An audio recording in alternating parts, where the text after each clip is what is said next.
Dhaka medical college হাসপাতালে কিন্তু সেনাবাহিনীর অভিযান চলছে এবং সেই অভিযানে কিন্তু ইতিমধ্যেই বেশ কয়েকজনকে আটক করা হয়েছে এবং তাদেরকে জিজ্ঞাসাবাদ করা হচ্ছে। এই মুহূর্তে আমরা রয়েছি ঢাকা মেডিকেল কলেজ হাসপাতালের প্রশাসনিক ব্লকের সামনে এবং যেখানে কিন্তু যাদেরকে আটক করা হয়েছে সন্দেহভাজন হিসাবে, যে তারা আসলে দালাল চক্রের সদস্য কিনা সেই আটককৃতদের কিন্তু জিজ্ঞাসাবাদ করা হচ্ছে এবং তাদেরকে তাদের কী কারণে এখানে অর্থাৎ এই হাসপাতালে থাকার কারণ উপযুক্ত প্রমাণ যারা দিতে পারছেন তাদেরকে ছেড়ে দেওয়া হচ্ছে। এছাড়া তাদেরকে আসলে আটক করা হয়েছে, তাদেরকে কিন্তু বিভিন্ন মেয়াদে অর্থদণ্ড সহ আসলে বিভিন্ন দণ্ড দেওয়া হচ্ছে এবং এই মুহূর্তে কিন্তু একজন ম্যাজিস্ট্রেটের তত্ত্বাবধানে এই অভিযানটি পরিচালিত হচ্ছে এবং এখানে কিন্তু হাসপাতালের ভেতর থেকে বেশ কয়েকটি ব্লক এবং ওয়ার্ড থেকে এই দালালদেরকে নিয়ে আসা হয়েছে এবং তারা যে বিষয়টি বলছিলেন যে আসলে অপরিচিত লোকজন এবং যারা আসলে বিভিন্ন কাজে এসে, বিশেষ করে বিভিন্ন ওষুধ কোম্পানির সদস্যরাও কিন্তু এখানে এসেছেন, তাদেরকে আটক করা হয়। তারা কিন্তু কথা বলছিলেন অর্থাৎ এবং বেশ কয়েকজন নারীকেও কিন্তু আটক করা হয়েছে এবং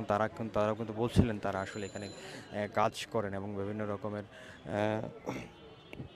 কাজ করে তাদেরকে নিয়ে আসা হয়েছে বসে তারা অভিযোগ করছিলেন এবং এই মুহূর্তে কিন্তু তাদেরকে আটক করা হয়, তাদেরকে কিন্তু জিজ্ঞাসাবাদ করা হচ্ছে এবং তারা তাদের সপক্ষে যুক্তি উপস্থাপন করছেন এবং সেটি শুনেই কিন্তু ম্যাজিস্ট্রেট তাদের বিষয়ে সিদ্ধান্ত জানাচ্ছেন। আইনগত যে সিদ্ধান্তটি আসলে তাদেরকে দণ্ড সেই বিষয়টি কিন্তু এখানে দেওয়া হচ্ছে।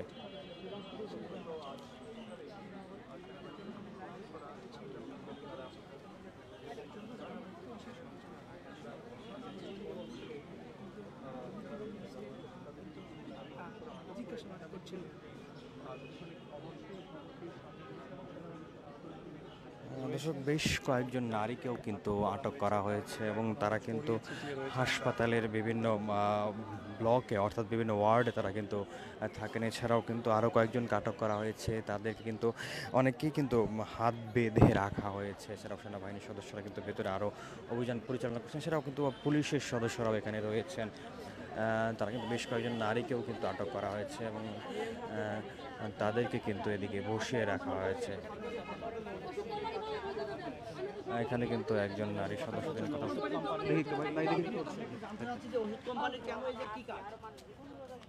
কি কাজ ওষুধ কোম্পানি লোকের কাছে জানি না।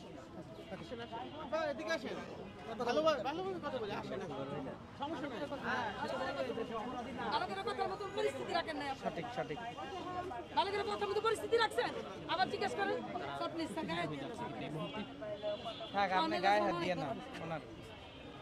এই মুহূর্তে কিন্তু আসলে একজন নারী সদস্য উত্তেজিত হয়েছেন এবং তিনি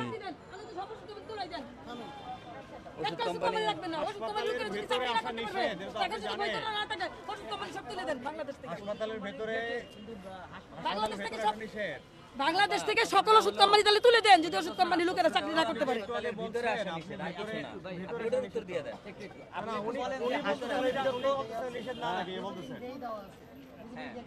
আজকে ভিজিটিং ডে সোমবার আর বৃহস্পতিবার, আমি বৃহস্পতিবার ভিজিটিং ডেতে আসছি।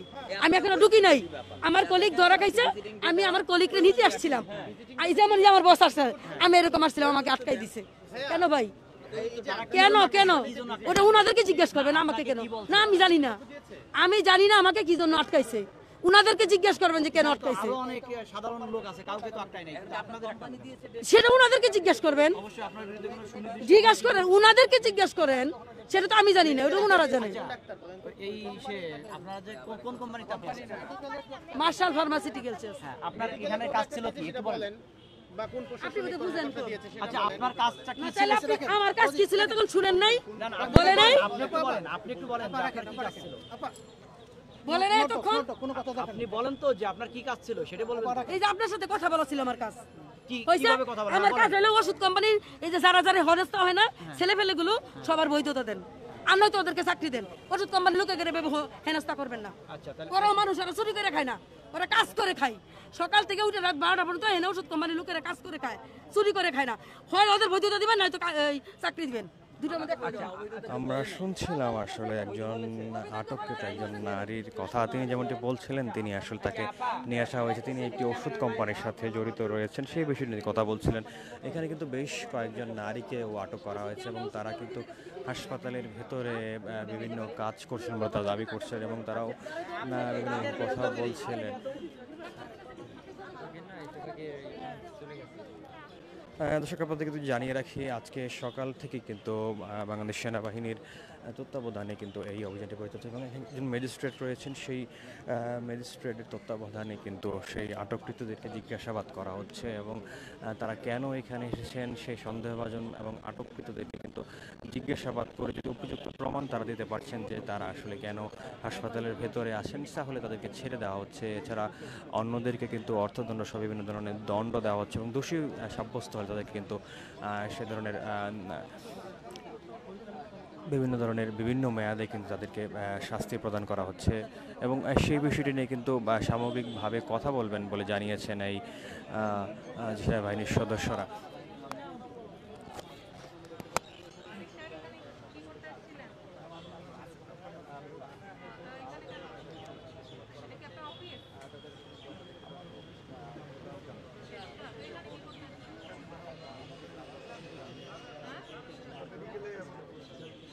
মেডিকেলে পোস্টিং জানেন না সরকার কিছুদিন আগে কিন্তু 100 টাকা দিয়েছে একটা না আসতে পারবেন না আপনি এসেছেন কেন সরকারি আদেশটা কেন অমান্য করবেন বাইরে না আপনাকে এই মেডিকেলের ভিতর থেকেই ধরেছে হাতে নাতে আপনার কাজ আপনি করবেন না সর্বোচ্চ সপ্তাহ 6 মাসের জেল অনলাইনে অপরাধ হয়েছে স্বীকার করছেন অপরাধ ভবিষ্যতে যে সময় রোগী দেখেন ওনার ওই সময় ডাক্তার গিফট দিয়ে ডাক্তারকে ব্যস্ত রাখি ডাক্তার দেখে না এটা প্রতিনিয়ত এবং ওনাদের কখনো ভিজিটিং কোনো ডে নেই সরকার থেকে করা আছে তারা মেডিকেল সবসময় ওনার সবসময় এবং মূল্যবান এবং রোগীদের সময় নষ্ট করেন আপনার রোগী গরিব মানুষরা আসে ঢাকা মেডিকেলে গোটা বাংলাদেশের সবচেয়ে গরিব মানুষরা আসে আপনি আপনার কোম্পানিরা মানে আপনারা এই ভোগান্তির কারণ হয়ে দাঁড়িয়েছে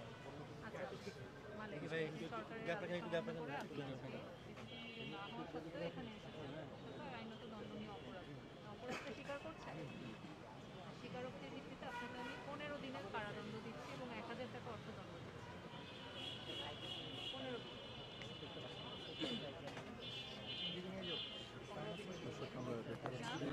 কিন্তু একজন সদস্য অর্থাৎ ঔষধ কোম্পানির একজন রিপ্রেজেন্টেটিভ রয়েছেন, মেডিকেল রিপ্রেজেন্টেটিভ রয়েছেন বিভিন্ন ঔষধ কোম্পানি, সেই সকল কিন্তু একজনকে কিন্তু 15 দিনের কারাদণ্ড দিয়েছেন এই আদালত থেকে ম্যাজিস্ট্রেট কিন্তু সেই নির্দেশনা দিয়েছেন কিন্তু কথা শুনছিলেন।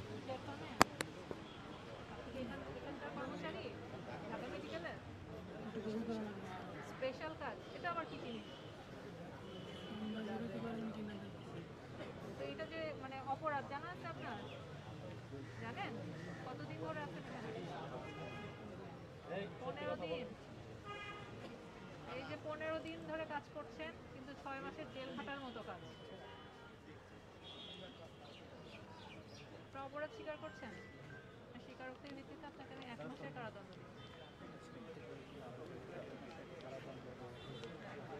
দিই কিন্তু থাকবে দেখি আপনার আইডি কার্ড নাম কি নাম বলুন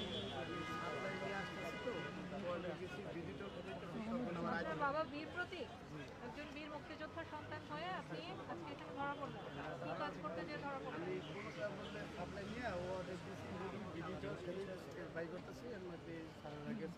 আমার আইডি কার্ড সাথে ছিল না তখন বলছে আপনাকে আমি বলছি আমি স্টাফ আমি ওয়ার্ড করি আমি আইডি কার্ড আমি বলছি আমার গাড়িতে আইডি কার্ড আমি যে সুপারসিনি কর্মচারী এমএলএসএসআর পদ আছে নাকি এখন তো অফিস সহায়ক ওইটা আগে কাজ করা তো কত আগের কাজ এটা আমার একটুই করা লাগবে পরীক্ষা করা লাগবে যাদের করার দরকার হ্যাঁ এটা আমার আগে করো যখন চাকরি কত বছর চাকরি কত আমি 2004 চারে আমার কাজ ছিল না পরে কাজ আবার আচ্ছা এই যে ওনাকে আলাদা রাখেন আমরা এটা যাচাই করার দরকার আছে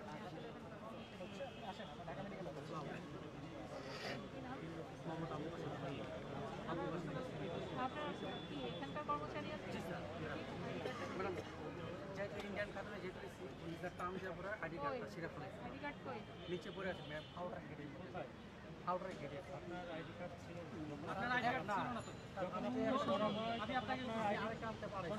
আইডি কার্ড ছিল না আপনি আচ্ছা, এই যে এই জিনিসটা ভিতরে পকেটে ছিল আপনার ভিতরের পকেটে এভাবে ঢুকায় রেখেছিলেন আমার আমার আপনি আর না কার যে Wait, আমার মনে আছে এই যে আপনি এভাবে রেখেছিলেন যখন উনি বের করলো বের করে দেখে এরকম আপনার আইডি কার্ড ছিল না।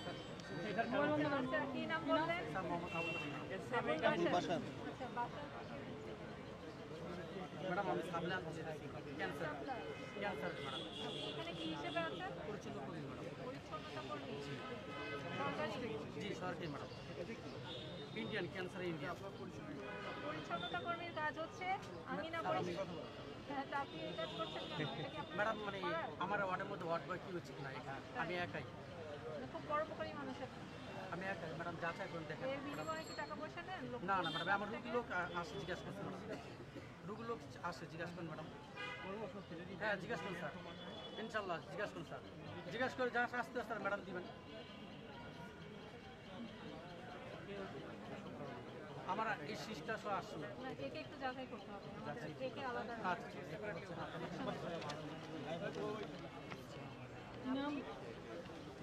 আপনি এখানকার সহায়ক বলেছিলেন।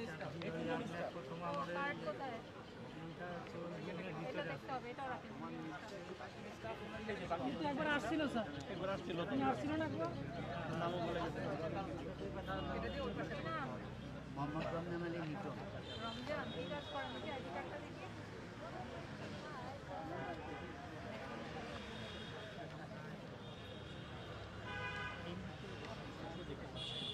সিকিউরিটি গার্ড আবার আপনাকে সিকিউরিটি গার্ড, এখানকার নিয়োগপ্রাপ্ত সরকারি কর্মচারী।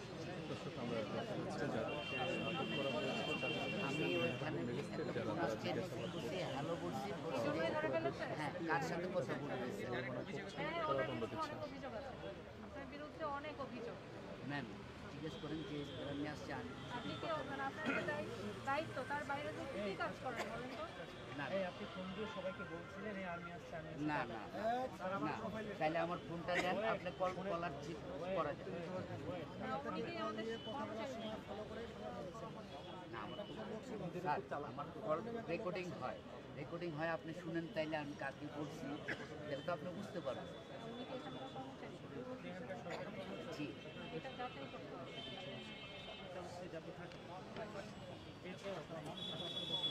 এটা হাতে হাতে প্রমাণ করে। উনি হচ্ছে রুগী আসলে এখানে রেফার করে মেডিকেল রেফার করে না ম্যাডাম কি এখানে কি কর্মচারী সরকারি দেখি। ID card. আচ্ছা ওনার কি যেটা হয়েছে ওনাকে আমি এক্সরে এমআরআই এখানে না এসে আমাদের কাছে রিপোর্ট করছে যে উনি আমার টেস্ট করতে যাচ্ছিলাম বাট তখন আমাকে এটার কাজ দিয়ে অ্যাডমিটেড পেশেন্টগুলো আমার হচ্ছে তো আমাদের ডক্টররা বলছিলাম যে লালবাগি ন্যাশনাল মেডিকেল ওনাদের কাছে যেটা আছে ম্যাডাম ইয়ে কার্ড ওনারা বলছিলেন ম্যাডাম যে ওইখানে গেলে আমি একটা ছোটো কর্মচারী আমি ডাক্তারের নামটা বলেন তো? ডাক্তার জান্নাতুল হোসেন জান্নাতারা হোসেন। কি নাম বলেন আমার ডাক্তার জান্নাতারা হোসেন নাম কি আপনার? আপনি এখানে কতদিন আছেন এখানে? 4 বছর ধরে কি এই কাজ নিয়মিত করছেন? বিভিন্ন মেডিকেল এই যে ক্লিনিকগুলোতে পাঠিয়ে দিচ্ছেন এখানকার রোগী। আমাকে একটা দিয়েছে ম্যাডাম 2 মাস হয়েছে ম্যাডাম আমি আগে পরিচ্ছন্ন এই 2 মাসে তো এটা করছে। আরো ছিল অনেকগুলো আমরা টেবিলের উপর দেখছি আনতে পারি আরো ছিল কাগজ ছিল। আচ্ছা ওনার কাছে একদম লিস্ট করা কাগজ আছে আসলেই একটা বিভিন্ন মেডিকেলের এটা অন্য মেডিকেলে যে পাঠান এখানে কি সরকারি মেডিকেলে মানুষ কি জন্য আসে কেন? ওখানে তাহলে কেন পাঠানো? স্যার আমি পার্টনার স্যার আমার এই যে আপনার কাছে অ্যাডমিটেড পেশেন্টগুলো যেহেতু হচ্ছে না এটাই তো এটাও যেহেতু আমি একটু এটা তো সরকারি না উনি আপনি কি সরকারি আউটসোর্সিং আউটসোর্সিং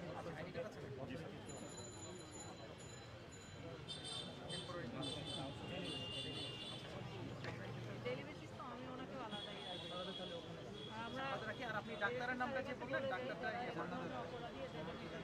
আচ্ছা ডাক্তারের নামটা কি বলেন আবার বলেন এই যে এখানে মিডিয়া আছে সবাই আছে কি নাম বলেন জোরে বলেন বলতে পারলাম না ডাক্তার জান্নাতুল জোরে বলেন আমাদের রুমে আছে ওনারা স্যার অ্যাডমিটেড পেশেন্টগুলো নামটা নামটা বলেন ডাক্তার জান্নাতুল হোসেন উনি কোথায় বসেন? কোথায় বলছেন উনি বলেন উনি রিলিজ নিছে রিলিজ নেই কোথায় গেছে? রিলিজ নিয়ে স্যার পিজিতে গেছে করছে বাট ওনার সাথে এটা কি সম্পর্ক ওনারাই স্যার এই যে এখানে লালবাগ ইউনিভার্সিটি অথবা মেরিনোবাতে স্যার গেলে ওই ওইগুলো আমার এগুলো আমাকে বলছে স্যার যে কার্ডগুলো দিয়ে দিলে আমাদের সুবিধা হবে রুগীদের, কারণ এখানে অ্যাড্রেসটা লেখা আছে, এই জন্য স্যার আমি কার্ডটা দিচ্ছি, এই জন্য এইগুলো স্যার আমি করিনি। বিষয়টা হচ্ছে এখানে তো সরকারি হসপিটালে রোগীরা এভাবে নিজস্ব সেবা নিতে আসে, স্যার আমি আপনাকে প্রাইভেট বলতে চাচ্ছিলাম। হসপিটালে যখন প্রাইভেট করে দেন তখন তো সমস্যা। জি স্যার আমি আপনাকে স্যার এটাই বলতে চাচ্ছিলাম স্যার, আপনি বললেন যে একটু দাঁড়াবেন, এই জন্য স্যার আমি এখন বলতে চাচ্ছি। এটা ছাড়া খালি কি উনি নাকি আরো কোনো ডাক্তার দেখবেন? স্যার উনি বলছে যে এটা দিয়ে উনি আমাদের জন্য আগে মানে মেইন ছিল, ডাক্তারের মেইন আর কে কে আছে? আর কে স্যার এটা আমি বলতে পারি না। এখন যারা আসছে স্যার আজকে ইনডোর থেকে ডাক্তার আসছে। আপনি বিষয়টা খুলে বলেন ঘটনাটা কীভাবে ঘটে? আমার এটা যখন ঢাকা মেডিকেল থেকে করতে বলছি তো আমাদের অ্যাডমিট পেশেন্ট আছে, কিন্তু ঢাকা মেডিকেল করে আউটডোর পেশেন্টগুলো করছে। তো ম্যাডামকে যখন আমি এটা ইনফর্ম করছি যে ম্যাডাম বলছে আমাকে যে প্রজেক্ট, ম্যাডামকে বলছি ম্যাডাম স্যার বলছে যে শুধু অ্যাডমিট পেশেন্টগুলো করে আউটডোর পেশেন্ট হবে। তো ম্যাডাম তখন বলছে যে আপনি মেরিনোবাতে দিতে বলুন, ওখানে আমরা বলে দিচ্ছি কম দামে করে। তো আমি তো স্যার এটা স্যার আমি তো ছোটো কর্মচারী, আমি বলতে পারি না।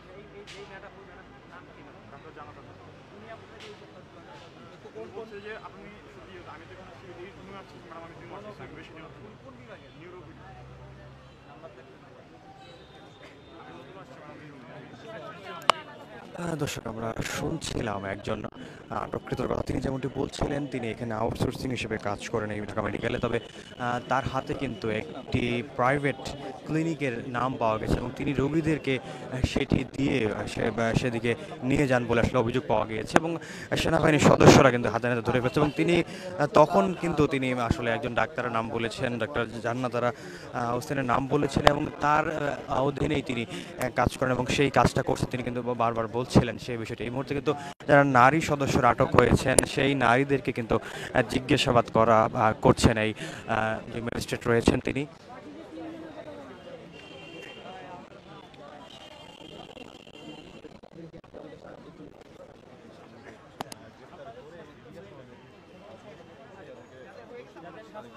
যাদের শাস্তি হয়ে গেছে তারা ওই সাইডে যান। আপনারা কি একবার ডাক্তার যান? চলে যান, চলে যান।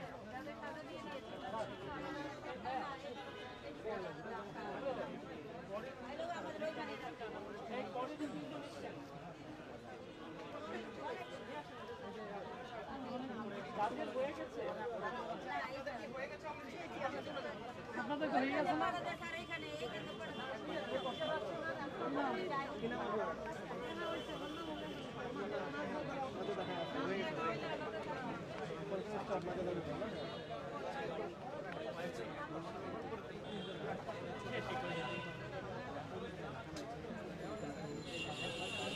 আপনারা এই সাইডে যান, আপনারা ওই সাইডে যান।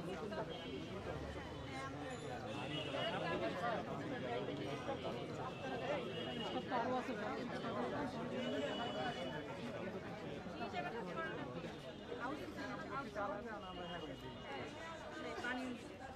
কি নাম আপনার? নাম কি?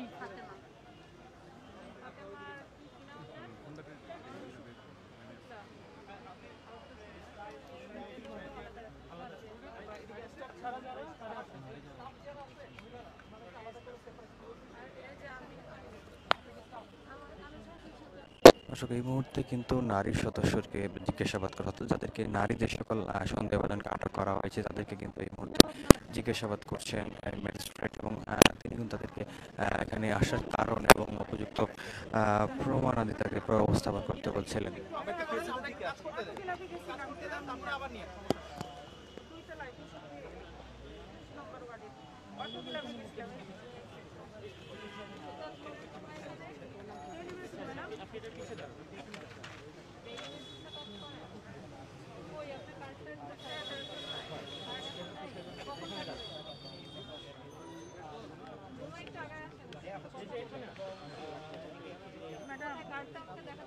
ম্যাডাম আমার অফিসের নাম ঠিকানা সব আছে ম্যাডাম। আমার হাজবেন্ড ডায়ালিসিস করে মারা গেছে, আমার 3টে বাচ্চা আছে ম্যাডাম। একটু শুনেন ম্যাডাম, কোনো আয়ের রাস্তা নাই। আমার 2টা মেয়ে ভার্সিটিতে পড়ে, ছেলেটার পরীক্ষা দিবে। হাজবেন্ডের পিছনে বাড়িঘর সব দিছে। এই ঢাকা মেডিকেলে ডায়ালিসিস করে মারা গেছে ম্যাডাম। এরপর থেকে স্যারে আমাদের ডেলিভারি থেকে সার্টিফিকেট দিয়েছে, নিজামুদ্দিন প্রফেসর স্যার।